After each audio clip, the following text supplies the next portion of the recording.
Opa, bom, no vídeo de hoje nós temos o Mundo de Greg, um dos melhores, se não o melhor cartoon da nova geração da Cartoon Network. À primeira vista, essa pode parecer uma série inocente de um grupo de crianças jogando um jogo muito épico, porém, não é bem assim, já que quanto mais fundo você entrar na história, mais bizarrices você descobre, e aquela brincadeira de criança acaba se tornando uma complexa briga política, lutas de poder e, por fim, a busca de um milagre cósmico, capaz de realizar até mesmo o impossível. Você não acredita? Bem, deixa que eu te mostro então. Para vocês entenderem, o mundo de Greg gira em torno de um trio de amigos que passam suas tardes de verão criando uma espécie de mini sociedade onde há de tudo lá. Essa mini sociedade é dividida por um riacho, e de um lado nós temos o grupo pacífico que gosta apenas de se divertir livremente, enquanto do outro temos um rei tirano que quer comandar tudo e todos. Mas antes de irmos para o ponto principal e descobrir as aventuras de Greg e seus amigos, nós vamos voltar para 1976, ano esse onde foi fundada a cidade de Heckleston, uma cidade suburbana que fica em volta de uma grande floresta conhecida como o Riacho.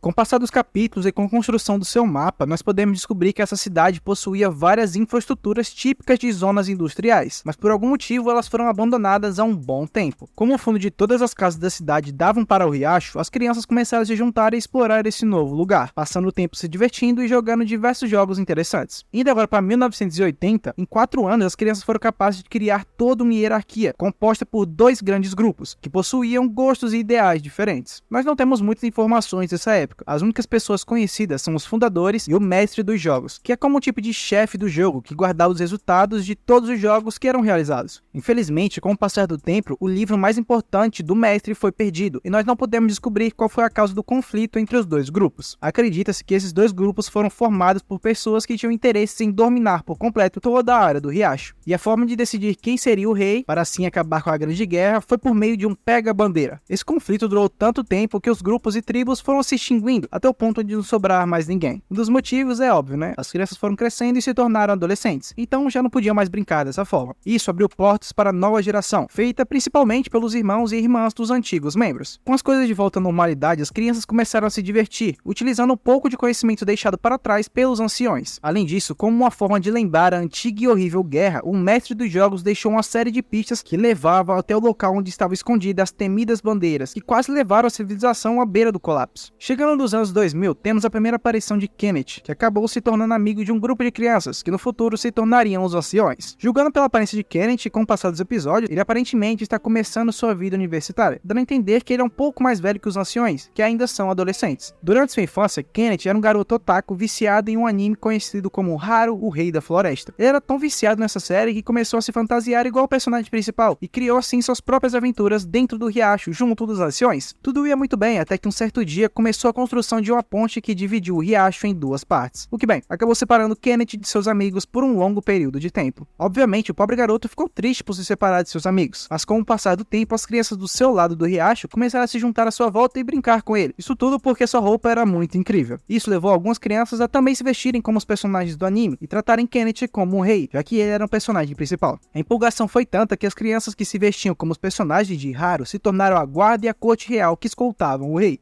E também vale lembrar que parte desse amor das crianças por Kenneth era porque ele sempre dividia seus doces com todos. Embora pareça que esse ato fosse uma forma dele fazer os outros o obedecerem, Kenneth só fazia isso pois possuía um coração enorme e queria demonstrar seu amor e gratidão com todos. E como um símbolo dessa sua amizade, ele distribuiu peças de um cubo mágico com seus melhores amigos, incluindo também aquelas pessoas que normalmente não jogavam com ele. Assim foi criada uma lenda que dizia que se você juntasse todas as peças do cubo mágico, ele formaria um mapa que levaria até o coração da floresta. Lugar esse onde Kenneth deixou um tesouro para as futuras gerações. Mais pra frente no desenho, nós descobrimos que esse lugar também foi inspirado no anime de Haru. E na série, eles retratam o coração da floresta como uma fonte capaz de realizar o maior desejo de seu coração, caso em troca você dê algo que realmente ame. Kenneth foi tão amado como rei que quando ele se tornou adolescente, todas as crianças aceitaram o fato que a próxima rainha seria sua irmã Cheyenne. E bem, como sua principal preocupação agora como rainha, Cheyenne queria expandir seus territórios o máximo que conseguisse. E como aquela ponte tinha sido feita, seu primeiro passo seria dominar o outro lado do riacho e se tornar a única líder da cidade. Infelizmente, ela não foi capaz de realizar isso, graças aos esforços de Michelle, o primeiro Poncho Verde. Essa pequena guerra entre os 2 lados durou até que a rainha completou seus 13 anos de idade, e assim teve que desistir do trono, já que não era aceitável um adolescente de 13 anos brincar dessa forma. Dito isso, ela instruiu seu irmão Xavier para se tornar o novo rei. Ele deu um conselho muito importante, afirmando que para ele ter um bom reinado, ele precisava escolher o melhor amigo forte o suficiente para causar medo nas outras crianças. Nesse meio tempo, Xavier conheceu Omar e Maya, e os três se tornaram assim bons amigos. Porém, Xavier tinha um ciúme enorme da relação entre Omar e Maya, e obrigou os dois a batalharem entre si para ver quem se tornaria o melhor amigo do novo rei. Omar se negou a lutar, no entanto Maya seguiu em frente com o duelo, e isso acabou fazendo Omar sair correndo, indo em direção da ponte. O garoto não queria brigar com ninguém, ele só queria se divertir junto de todo mundo. Dito isso, no meio de sua fuga, Omar se encontrou com Michelle, que a partir desse momento começou a treinar para se tornar o próximo Poncho Verde. Enquanto isso, Xavier foi se tornando cada vez mais um rei tirano, comandando todas as crianças à base do medo. Ele obrigava cada um a se vestirem como os personagens do anime de Haro, e o pior de tudo, eles só podiam brigar dos jogos que Xavier autorizava. Jogos esses em que Xavier sempre era o centro, idolatrado e amado incondicionalmente por todos, e ninguém poderia ganhar dele nos jogos, senão seria expulso da sociedade. As crianças desse lado do riacho eram divididas conforme o nível de amizade que tinham com o rei, e no do topo, que eram os campeões do rei, até o ponto mais baixo, conhecido como os plebeus. Suas regras eram tão duras que Xavier não permitia que as outras crianças brincassem com um brinquedo de rinoceronte, e aqueles que fossem vistos brincando teriam seus brinquedos destruídos. Bem, Xavier, sendo um rei tirano, assim como sua irmã, queria expandir seus territórios, porém seus esforços eram sempre impedidos pelo Poncho Verde. Foi então que Xavier descobriu quem era o Poncho Verde por meio de uns anuários da sua irmã mais velha, e com isso ele ameaçou contar à sua irmã que Michelle estava brincando com as crianças mesmo sendo uma adolescente. Então no fim, sem escolhas, Michelle foi obrigada a abandonar seu cargo, e a partir desse ponto, Omar assumiu seu posto como o novo Poncho Verde. É mais ou menos nesse ponto da história onde o desenho tem início, e nós nos voltamos para o outro lado do riacho, o lugar onde as crianças eram livres para brincar da forma que preferirem, criando assim diversas tribos e grupos de crianças que compartilhavam dos mesmos interesses, tendo grupos como as crianças dos papelões, crianças ninjas, assim como também os lobos solitários, que curtiam suas próprias brincadeiras sozinhos. Graças à liberdade que todos desse lado do riacho possuíam, nessa mini sociedade surgiram os mais inúmeros serviços e grupos de apoio. Existia desde uma creche onde os mais novos ficavam, os exploradores que atuavam como um tipo de polícia do local e a incrível árvore do comércio, lugar esse onde Kit realizava troca com as outras crianças, com sua moeda de troca padrão sendo os doces, principalmente os Choco Rolls. E como os pais das crianças não lhe davam doces suficientes, Kit viu uma oportunidade e acabou se tornando o centro da mini sociedade. É nesse ponto onde nós conhecemos Greg e seus dois melhores amigos, Kelsey e JP, ou para os mais chegados, o grande João Paulo. Os três passavam suas tardes de verão explorando a vasta floresta perto do riacho, criando assim um mapa gigante marcando construções, rotas, brinquedos e muito mais. Com o passar dos episódios, Greg e seu grupo vão conhecendo e brincando com as mais variadas tribos de crianças, até que no meio de suas explorações eles descobrem o antigo esconderijo dos anciões fundadores, junto com a chocante história da antiga guerra de Pega-Bandeira. O grupo então segue as pistas que encontraram no esconderijo e acabam descobrindo os registros feitos pelo mestre dos jogos, além das antigas bandeiras do Pega-Bandeira, que carregavam uma enorme história de dor e sofrimento dos tempos antigos. A principal motivação dos fundadores ao guardarem e não destruírem as bandeiras foi transformá-las em uma espécie de símbolo, que lembrasse que o riacho deveria ser o lugar onde a liberdade reina e todos são bem-vindos para brincarem da forma que preferir. Depois de mapear todo o seu lado do riacho, Greg, JP e Kelsey decidiram explorar o outro lado, um lado obscuro que a maioria das crianças se recusavam a atravessar. Enquanto eles atravessavam a ponte, o grupo acaba conhecendo Omar, o Poncho Verde, que para mim é o melhor personagem dessa série. Ele então os aconselha a nunca atravessarem para o outro lado, já que esse lugar é extremamente perigoso. Porém, é claro que Greg não deu ouvidos e foi assim mesmo. Desse modo, o garoto acaba conhecendo o rei e sua ideologia de tirania. Movido pela sua ganância, Xavier rouba o mapa de Greg, já que ele seria muito útil para descobrir uma possível rota de invasão em direção do outro lado do riacho, uma rota que os permitisse atravessar sem a necessidade de enfrentar o temido Poncho Verde. Depois de um tempo, Xavier consegue atravessar e conquista a maioria das crianças com seus doces e sua falsa boa vontade. Para tentar impedir que o reinado tirano do rei domine suas terras, Greg reúne os amigos de todos os diferentes grupos que ele fez ao decorrer da série e propõe uma guerra de pega-bandeira para decidir quem comandaria o riacho. No fim, mesmo depois de se esforçar muito, Xavier acaba sendo derrotado pelo poder da amizade de Greg e seu grupo. No entanto, movido pela sua generosidade e amor com todos, mesmo após sua vitória, Greg rasga a bandeira e declara que não haveria nenhum rei ou rainha e que todos agora seriam livres para fazer o que bem quiserem. Com isso, as crianças do outro lado do riacho puderam experimentar pela primeira vez o sentimento de liberdade. Além disso, Greg e seus amigos também foram capazes de explorar o outro lado do riacho, onde encontraram a primeira peça do cubo mágico e descobriram sobre a lenda do coração da floresta. Os seguintes episódios estão com Greg, JP, Kelsey e Omar explorando os novos territórios e conhecendo outros grupos de crianças, descobrindo assim também a localização das peças que faltavam para o mapa. Alguns estavam em posse das pessoas, já outros estavam escondidos em locais construídos e abandonados pelos dos antigos membros. Até esse ponto da história estava indo tudo muito bem, e o grupo de amigos estavam sendo capazes de encontrar algumas peças. No entanto, é nesse momento que Xavier surge mais uma vez como o vilão, e rouba algumas peças de Greg e seu grupo, já que ele queria ir para o coração da floresta e desejar se tornar novamente o rei do riacho. Os dois então começam um tipo de competição, até que no fim eles encontraram todas as peças. Porém, como nenhum dos dois conseguia descobrir a localização do coração da floresta com as únicas peças que tinham, eles decidiram juntar suas forças e trabalharam juntos para completar o mapa. No fim, depois de seguir o caminho, Greg, Xavier, Omar, JP, Maya e Kelsey chegam a uma antiga fábrica de refrigerantes abandonada. Assim que entram na fábrica, Xavier mostra sua verdadeira intenção e trai Greg, porque em sua mente ele acreditava que nenhuma das crianças iria confiar nele novamente por conta de seus erros no passado. Porém, seu plano acabou saindo por água abaixo, já que seus drones se rebelaram de alguma forma e começaram a atacá-lo. Com isso, o local começou a ser destruído e Greg acabou se separando de seus amigos, mas foi no meio dessa confusão que ele acaba encontrando o coração da floresta. Desesperado para reencontrar seus amigos antes que algo ruim acontecesse, ele desejou recuperar JP e Kelsey, e como moeda de troca para realizar seu desejo, ele sacrificou seu amado mapa. Enquanto isso, do outro lado, Omar, Xavier e Maya selaram sua amizade e se desculparam pelos problemas de antes, dando a entender que Xavier já não tinha mais aquela intenção de se tornar o rei tirano. Kenneth, por sua vez, preocupado com seu irmão e amigos, corre para a fábrica para verificar se estava todo mundo bem, e no meio disso acaba se encontrando com os antigos anciões. No fim, tudo termina com um abraço coletivo entre as crianças que outrora estavam em guerra.